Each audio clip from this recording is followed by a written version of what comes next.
कि जो बीमारी 70-80 साल में होगी वो इनको 40-50 में ही होना शुरू हो जाएगी, स्पेशली जोड़ों का घिसना, कमर दर्द की शिकायत। हो सकता है लाखों साल बाद ये परमानेंट ही ऐसे हो जाएगी, एक प्रोमिनेंट बोन निकली हुई है ह्यूमन बीइंग में।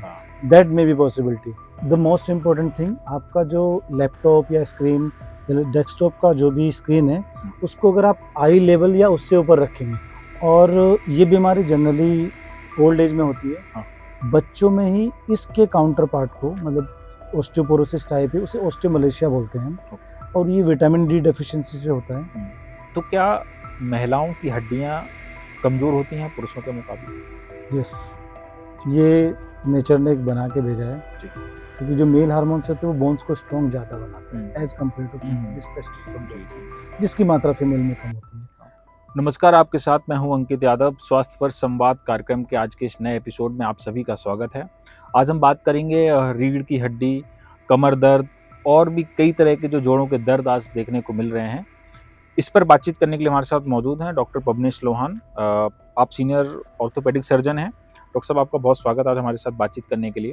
धन्यवाद अंकित, मुझे बुलाने के लिए। जी डॉक्टर साहब, आजकल जब हम देखते हैं कि कम एज ग्रुप के जो बच्चे हैं उनमें भी कई तरह की दिक्कतें, चाहे वो जोड़ों में दर्द हो या रीढ़ की कोई भी समस्या हो, देखने को मिल रही है।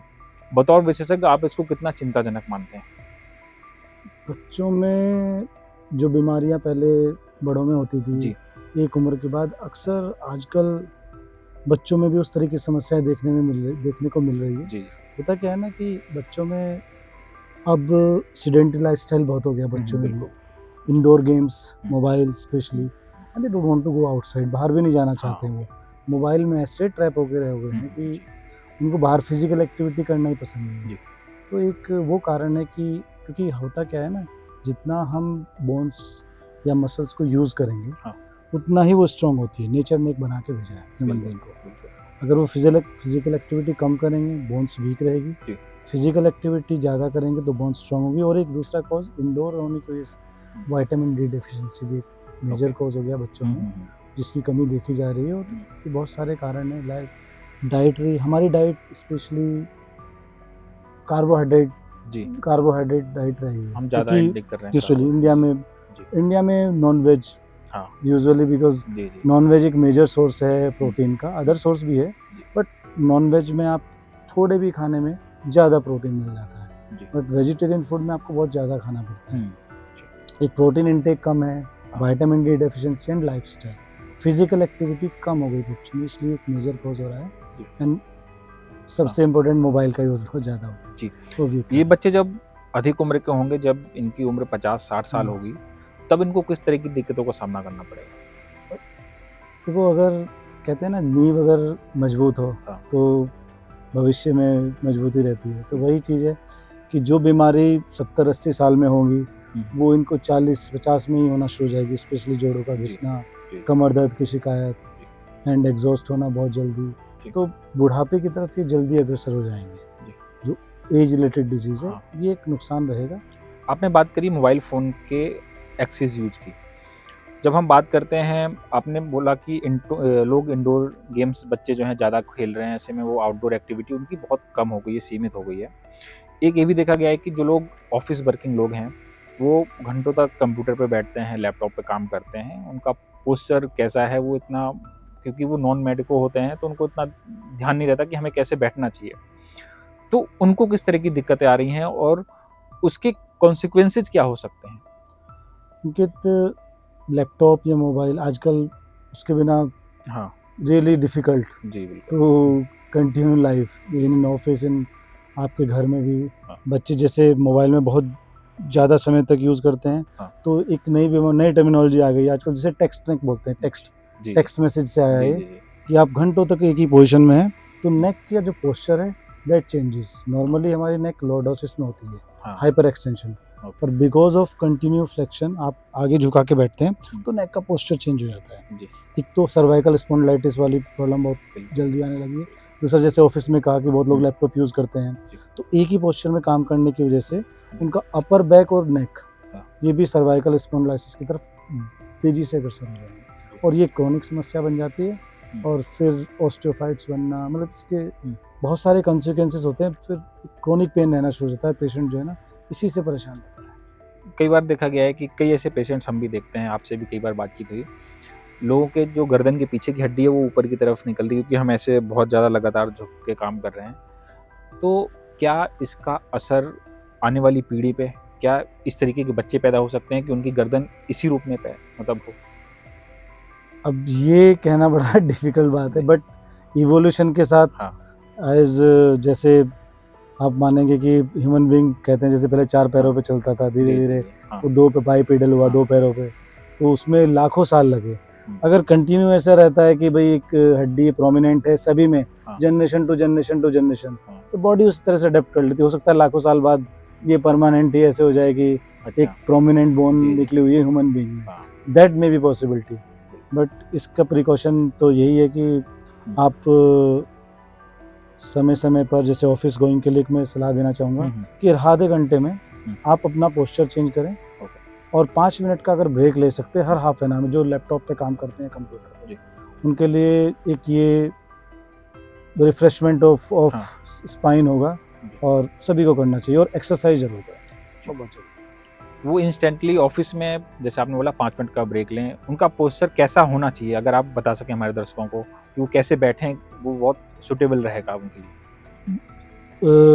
ऑफिस आवर में आप बैठने के लिए आपको एक तो आपका स्पाइन स्ट्रेट रहना चाहिए, and the most important thing, आपका जो लैपटॉप या स्क्रीन या डेस्कटॉप का जो भी स्क्रीन है, उसको अगर आप आई लेवल या उससे ऊपर रखेंगे तो really give comfort to your cervical spine specially, because जब आप नीचे देखते रहते हैं तो उसका पोस्चर चेंज होता है, जो कि एक नेचुरल पोस्चर नहीं है। नेचुरल पोस्चर हमारे अपर स्पाइन का और सर्वाइकल स्पाइन का से ये ऐसी पोजीशन में रहता है, स्ट्रेट एंड हाइपर एक्सटेंशन। अगर स्क्रीन आपकी आई लेवल पे या आई लेवल से ऊपर रहेगी तो नेचुरली आपका स्पाइन जो है ना, सर्वाइकल स्पाइन, वो नेचुरल पोजीशन में रहेगा और आप इन समस्याओं से बचेगा। डॉक्टर साहब, हम चर्चा के अगले दौर में बढ़ते हैं, हम बात करते हैं ऑस्टियोपोरोसिस की, जिसको हम साइलेंट डिजीज भी कहते हैं, कि बच्चे उनको पता नहीं चलता कि उनकी हड्डियां कमज़ोर हो रही हैं, और एकदम जब कोई चोट लगती है तब पता चलता है कि मामूली सी चोट में उनका फ्रैक्चर हो गया, या और भी कई तरह की दिक्कतें आ गई। तो इसके पीछे के रूट कॉज क्या हैं? आपने भी कुछ अभी कारण बताए थे, क्या और भी कुछ कारण हो सकते हैं, क्योंकि माँ-बाप भी अब बहुत बिजी रहते हैं, बच्चों पे ध्यान नहीं दे पाते हैं, तो उनके लिए बताइए कि बच्चों का कैसे ध्यान रखा जाए? अंकित, ऑस्टियोपोरोसिस अगर मैं एक कॉमन भाषा में बताऊं, ऑस्टियोपोरोसिस हड्डियों का कमजोर होना बोलते हैं। पोरोसिस मतलब छेद हो जाना, ऑस्टियो मतलब बोन्स, हड्डियों के अंदर छेद हो जाते हैं। हाँ। एक नॉर्मल भाषा में बोलते हो, जब किसी भी मजबूत चीज में छेद होंगे तो कमजोर हो जाएंगे, और ये बीमारी जनरली ओल्ड एज में होती है। हाँ। बच्चों में ही इसके काउंटर पार्ट को, मतलब ऑस्टियोपोरोसिस टाइप है, उसे ऑस्टियोमलेशिया बोलते हैं, और ये विटामिन डी डेफिशिएंसी से होता है। विटामिन डी डेफिशिएंसी का मेन सोर्स सनलाइट है। तो अगेन, अगर आप इंडोर हैं तो सनलाइट एक्सपोजर नहीं हो, विटामिन डेफिशिएंसी कॉज हुआ। सेकंड, बोन्स वीक होने का cause, bones weak, that is not osteoporosis, bones weak होने का कॉज बच्चों में, if there is no physical activity, अगर वो फिजिकल एक्टिविटी नहीं करते हैं, बोन्स की एक टेंडेंसी होती है, जितना उस पर फिजिकल स्ट्रेस आएगा उतना ही उसका मिनरलाइजेशन मतलब कैल्शियम डिपोजिशन एंड उसकी डेंसिटी बोन की स्ट्रॉन्ग होती है। तो दो महत्वपूर्ण कॉज है बच्चों में, vitamin D deficiency and lack और लेस फिजिकल एक्टिविटी। तो सभी माँ बाप को सलाह देना चाहूँगा, अपने बच्चों को फिजिकल एक्टिविटी कराएं, आउटडोर गेम में बिल्कुल इन्वॉल्व करें उनको, एंड इससे दो फायदे होंगे, उनकी बोन्स और स्वास्थ्य अच्छा रहेगा, और मोबाइल से उनको कुछ देर तक आप दूर रख पाएंगे। जी, डाइटरी हैबिट पे बात करते हैं कि बच्चे जब छोटे होते हैं तो उनको बहुत सारी चीज़ें पसंद नहीं होती, जो मुझे लगता है जो सेहत के लिए अच्छी होती हैं उनको कई बार पसंद नहीं होती हैं। ये भी कहीं ना कहीं कारण बनता है, हड्डियों से जुड़ी हुई बीमारियां, हड्डियां कमज़ोर हो जाती हैं। तो उसके लिए बताइए कि क्या डाइटरी हैबिट अच्छी की जा सकती है, बच्चों को क्या कुछ खिलाया जा सकता है जिससे उनकी जो हड्डी है वो मजबूत रहे? बोन्स, अगर आप शरीर की बात करें तो शरीर में 70% पानी होता है, बाकी प्रोटीन एंड मिनरल्स होते हैं। तो प्रोटीन को बिल्डिंग ब्लॉक माना गया है बॉडी का।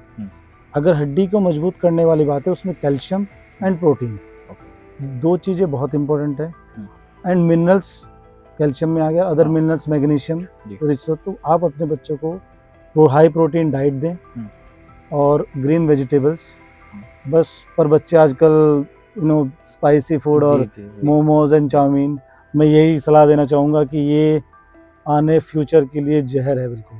उसमें जो डिफरेंट केमिकल्स हैं, रियली अगर आप उनके हिस्ट्री में जाएंगे तो आपको पता चलेगा दे आर सो हार्मफुल कि धीरे धीरे अब आपका digest system, bones, even they are affecting brains too. Okay doctor साहब, एक बहुत अब आम हो गया है, सुनने में आता है किसी का लिगामेंट इंजरी, मेनिस्कस इंजरी, मतलब मुझे लगता है कि मैंने कुछ 4-5 वर्षों में इसको बहुत ज़्यादा सुन लिया। मतलब आप जब किसी से बात करते हैं, डॉक्टर के पास बैठ जाओ या लोगों के पास 10 लोगों के पास बैठ जाओ तो बता देंगे हमारे रिश्तेदारों को ये हो गया, मेनिस्कस इंजरी हो गया, लिगामेंट हो गया। पहले तो इस चीज़ें सुनने में नहीं आती थी, ये क्यों बढ़ा? इसके हम 2 कारण मान सकते हैं, बल्कि मैं 3 कारण बोलूँगा। पहला कारण, देखो इंजरीज पहले भी होती थी, खेलते थे सब या एक्सीडेंट होते थे, बट पहले डायग्नोसिस नहीं बन पाती थी, पता नहीं चल पाता था कि ये इंजरी क्या है। अभी क्या है कि अवेलेबिलिटी ऑफ डिफरेंट डायग्नोस्टिक, सब जगह डायग्नोसिस अवेलेबल है, एमआरआई है, एक्सरे हैं, डॉक्टर्स अवेलेबिलिटी बढ़ गई है पिछले कुछ सालों में, और इसके स्पेशलिस्ट भी बढ़ गए हैं जो इस तरह की बीमारी को ट्रीट करते हैं और डायग्नोस करते हैं। एक ये कारण है जो डायग्नोसिस बढ़ने है। सेकंड कारण क्या है कि लोगों का स्पोर्ट्स की तरफ जो रुझान भी बढ़ रहा है देखने के बाद, तो स्पोर्ट्स खेलना चाहते हैं। थर्ड है कि आजकल आप समझते हो कि रोड ट्रैफिक एक्सीडेंट बहुत बढ़ गया है। एक ये मेजर कॉज है लिगामेंट इंजरीज का या बोनी फ्रैक्चर का। तो ये कुछ कारण है जिनकी वजह से आजकल ये काफ़ी सुनने को मिल रहा है आपको कि लिगामेंट इंजरीज बढ़ तो गई है पिछले सालों में, पर डायग्नोसिस भी होने लगा है। एक ये भी रीज़न है कि हमें टाइम से या उस बीमारी का पता चल जाता जो पहले पता नहीं चलता था वाकई लिगामेंट इंजरी है। अभी मैं कुछ दिन पहले पहाड़ के कुछ गांव में गया था ग्राउंड रिपोर्टिंग के लिए, तो वहाँ से एक बहुत कॉमन समस्या आती है कि महिलाएं जो खेतों में काम करने जाती हैं या पेड़ पे चढ़ के लकड़ियाँ काटते हैं, पत्ते काटते हैं, वो गिर के बहुत चोटिल होती हैं। तो वहाँ पहाड़ की महिलाओं में लगभग आपको हर घर में कोई ना कोई ऐसा मिल जाएगा जो कभी ना कभी पेड़ से गिरा है। तो क्या महिलाओं की हड्डियाँ कमज़ोर होती हैं पुरुषों के मुकाबले? यस, ये नेचर ने एक बना के भेजा है।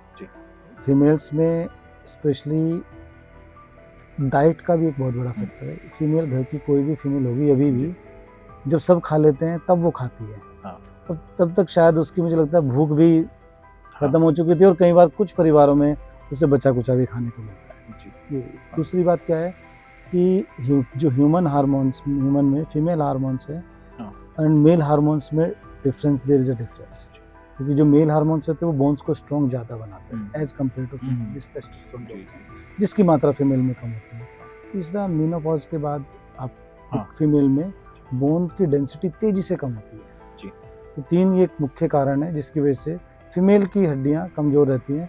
और आपके माध्यम से मैं फीमेल के लिए सलाह देना चाहूँगा, फीमेल को वेट ट्रेनिंग और स्ट्रेंथ ट्रेनिंग और एक्सरसाइज की मेल से ज़्यादा ज़रूरत है, क्योंकि इसकी इनहेरेंटली भगवान ने बोन्स वीक बनाई है, तो उसको और ज़्यादा ज़रूरत है एक्सरसाइज की, जिससे वो अपनी हड्डियों को मजबूत रख सके।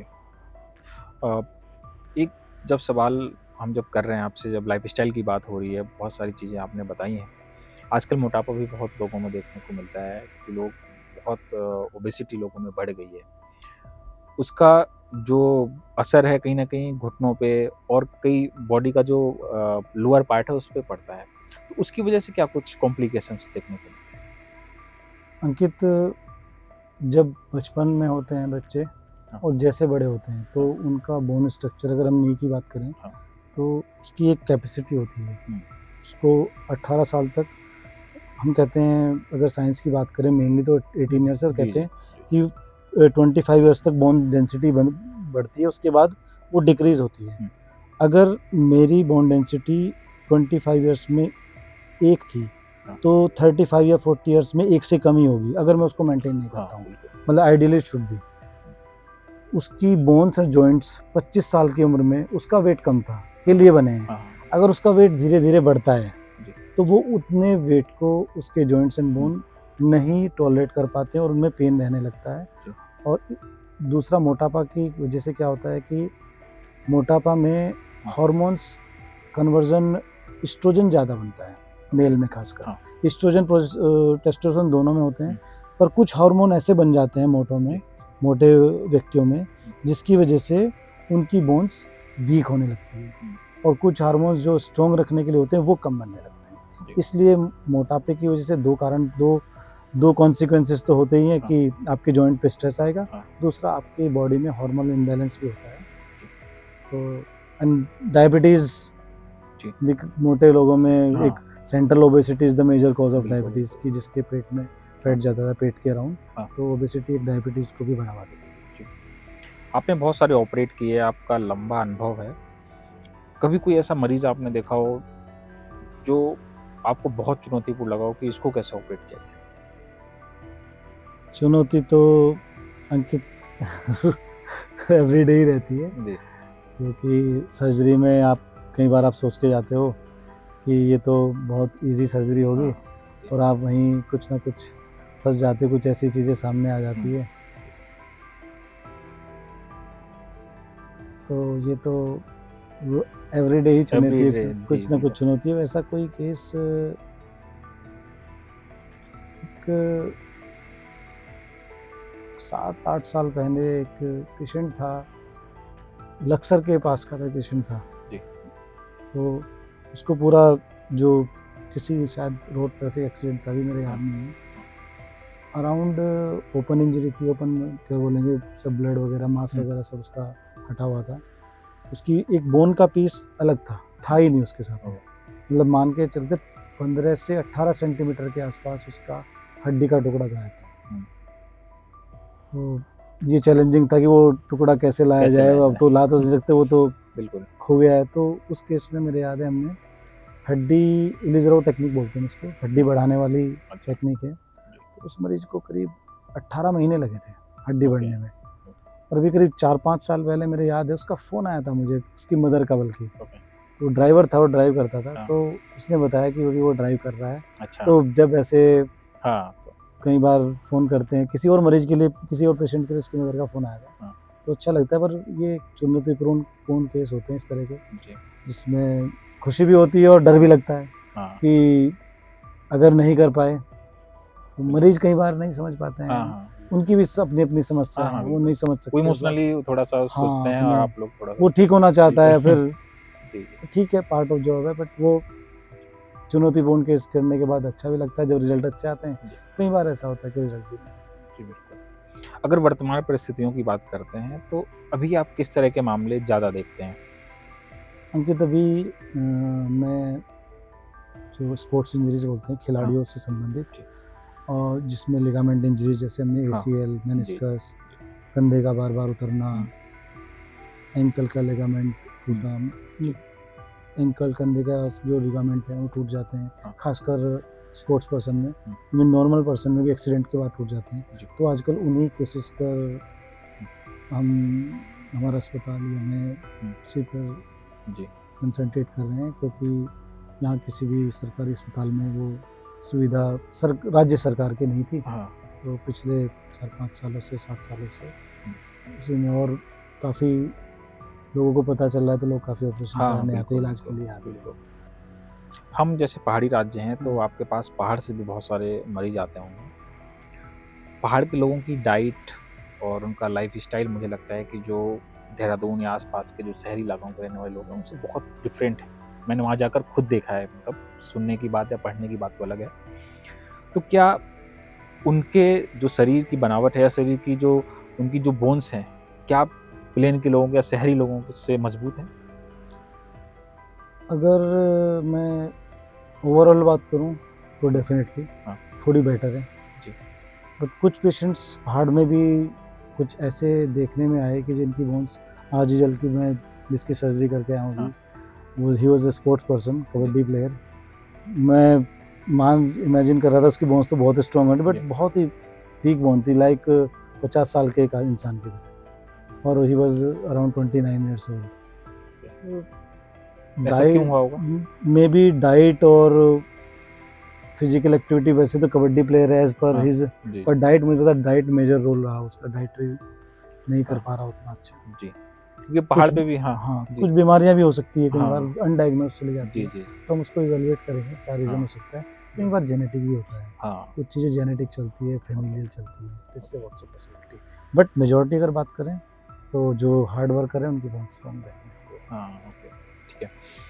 आप हमारे दर्शकों को बताइए कि उनको अपनी हड्डियों को मजबूत रखने के लिए वो जीवन भर 70-80 साल तक भी चलते रहें, उसके लिए उनको क्या करना चाहिए? शुरुआत से ही उनको क्या कुछ ऐसी हैबिट अपनानी चाहिए ताकि वो स्वस्थ रहें? दर्शकों के लिए मेरी सिर्फ 2 सलाह है, एक डाइट, एक एक्सरसाइज। डाइट आप जितनी प्रोटीन आपकी बॉडी को रिक्वायर है, मिनरल्स रिक्वायर हैं, वो आप लें। अगर हम साइंटिफिकली बात करें 1 ग्राम पर केजी या 1.5 ग्राम 1 to 1.5 ग्राम प्रोटीन पर केजी बॉडी वेट रिक्वायर्ड होता है। ये आप ज़रूर लें अपनी डाइट में। कोशिश करें कि अपना प्रोटीन इनटेक, मिनरल्स इनटेक पूरा रखें। दूसरा, एवरीडे आप एक्सरसाइज करें। एंड एक्सरसाइज में अगर आप वेट ट्रेनिंग, जो हैवी वर्कर हैं उनके लिए तो एक्सरसाइज नहीं बता सकते, पर जो सेडेंटरी लाइफस्टाइल वाले ऑफिस गोअर्स हैं उनको हमेशा वेट ट्रेनिंग ज़रूर करना चाहिए, क्योंकि मसल्स और एक और इम्पोर्टेंट बात, वेट ट्रेनिंग लोग मानते हैं कि कार्डियो वगैरह या रनिंग से वेट जल्दी लूज होता है, ऐसा नहीं है। 1 घंटे की कार्डियो मान के चले आधा घंटे की वेट ट्रेनिंग के बराबर होती है। वेट ट्रेनिंग अगर आप करते हैं तो आपकी मसल्स इवन एक्सरसाइज के 48 घंटे तक भी आपकी बॉडी का फैट बर्न करती रहती है। तो इसलिए सबको सलाह है कि आप वेट ट्रेनिंग जरूर करें, कार्डियो भी करें, पर वेट ट्रेनिंग को आप इम्पोर्टेंट, अपना स्ट्रेंथ ट्रेनिंग को अपनी एक्सरसाइज का इम्पोर्टेंट पार्ट बनाएं जी, तो आपकी हड्डियाँ हमेशा स्वस्थ रहेंगी जी। थैंक यू डॉक्टर साहब। तो ये थे डॉक्टर पवनेश लोहान, जिन्होंने बताया कि आप अपने आप को कैसे स्वस्थ रह सकते हैं। इसके अलावा क्या कुछ दिक्कतें आपको आ सकती हैं आने वाले समय में, अगर आप इसी तरीके की जो सेडेंटरी लाइफस्टाइल जो आज आप फॉलो कर रहे हैं, अगर इनको लंबे समय तक करते रहेंगे तो आने वाले समय में, भविष्य में क्या कुछ कॉम्प्लिकेशंस आपको देखने को मिलेंगे, उन्होंने आज ही इस पर आगाह कर दिया है। दर्शकों, अगर आपके कोई भी सवाल हैं तो आप हमें कमेंट बॉक्स के माध्यम से भेज सकते हैं। अगले पॉडकास्ट में मैं उन सवालों को जरूर शामिल करूंगा। बहुत बहुत धन्यवाद। Thank you. अगर आप ये वीडियो YouTube पर देख रहे हैं तो हमारे चैनल को सब्सक्राइब कर बेल आइकन दबाएं, और Facebook पर देख रहे हैं तो हमारे पेज को लाइक करें।